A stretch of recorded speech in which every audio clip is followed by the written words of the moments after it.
आता पाहूयात विस्तृत बातमीपत्र। सांगली सातारा विधान परिषद निवडणुकीत गाठीभेटी आणि गुप्त बैठकांना वेग आला आहे। सर्वाधिक अटीतटीची निवडणूक म्हणून सांगली सातारा मतदारसंघाची सध्या चर्चा आहे। दोन्ही जिल्ह्यातील भाजप आणि महायुतीचे संख्याबळ पाहता भाजपचे उमेदवार धैर्यशील कदम यांचा विजय सोपा मानला जातो।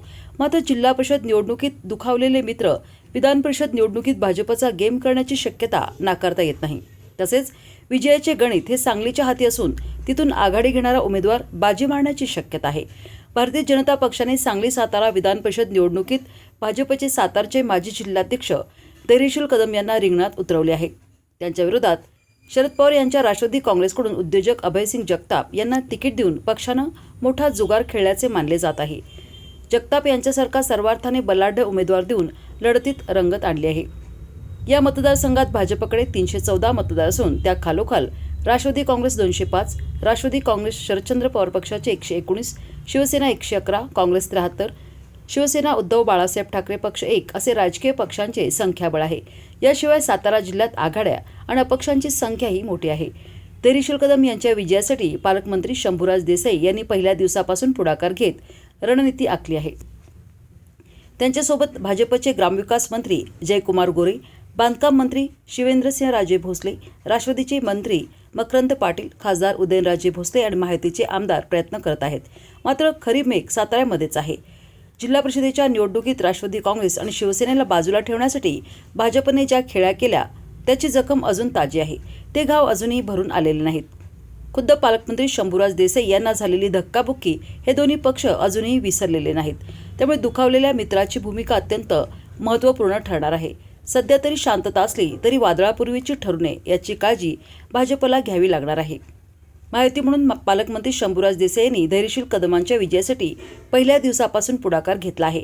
दोन्ही जिल्ह्यातील राजकीय समीकरणेही वेगवेगळी आहेत। त्यामुळे महायुतीचे नेते कसा समन्वय घडवून आणतात यावरच विजयाचे गणित अवलंबून असणार आहे। कारण भाजप उमेदवाराच्या विजयाचा फैसला हा राष्ट्रवादी आणि शिवसेनेच्या मतांवरच होणार आहे। त्यामुळे या पक्षाच्या सदस्यांना कमालीचे महत्त्व आले आहे। दोन्ही उमेदवार सातारा जिल्ह्यातील आहेत। त्यामुळे मते मिळवताना जिल्ह्यात सर्वाधिक चुरस होईल। पण विजयाचे गणित सांगलीवर अवलंबून असणार आहे। सांगली झेडपीत महायुतीपेक्षा महाविकास आघाडी वरचढ आहे। याशिवाय काँग्रेस आमदारांची भूमिका विजयाचे गणित ठरवणारी असणार आहे। सांगलीत माजी मंत्री जयंत पाटील, विश्वजित कदम, खासदार विशाल पाटील असे मातब्बर नेते महाविकास आघाडीकडे आहेत। त्यामुळे सांगलीतून कोण आघाडी घेणार तोच उमेदवार विजयाचा गुलाल उधळणार हे निश्चित आहे। जिल्हा परिषद पंचायत समितीच्या निवडणुकीत महायुती म्हणून एकत्रित निवडणूक लढवण्याऐवजी भाजपने एकला चलोचा नारा दिला होता। विशेष म्हणजे शिवसेना आणि राष्ट्रवादीकडून महायुती म्हणून लढण्याचा प्रस्ताव असतानाही भाजपने स्वबळ आजमावले होते। त्यानंतर अध्यक्षपदाच्या निवडणुकीत भाजपने मित्र पक्षांमध्ये केलेली फोडाफोडी सर्वाधिक घाव करणारी ठरली आहे। त्यामुळे झेडपी निवडणुकीतील भाजपची भूमिका कळीची ठरण्याची शक्यता आहे। अजित पवारांच्या आदेशानुसार दोन्ही जिल्ह्यात दोन्ही राष्ट्रवादी एकत्रितपणे लढल्या होत्या। तसेच सातारामध्ये त्यांच्यासोबत शिवसेनाही होती। त्यामुळे दोन्ही पक्षाच्या नेत्यांची गेल्या काही महिन्यात भाजपपेक्षा महाविकास आघाडीच्या नेत्यांसोबत जवळीकता निर्माण झालेली आहे। त्यामुळे महाविकास आघाडीचे नेते राष्ट्रवादी आमचीच असा दावा करत आहेत। महाविकास आघाडीप्रमाणे भाजपकडून महायुतीचे सदस्य म्हणून राष्ट्रवादी आमचा मित्र असल्याचे सांगत आहेत।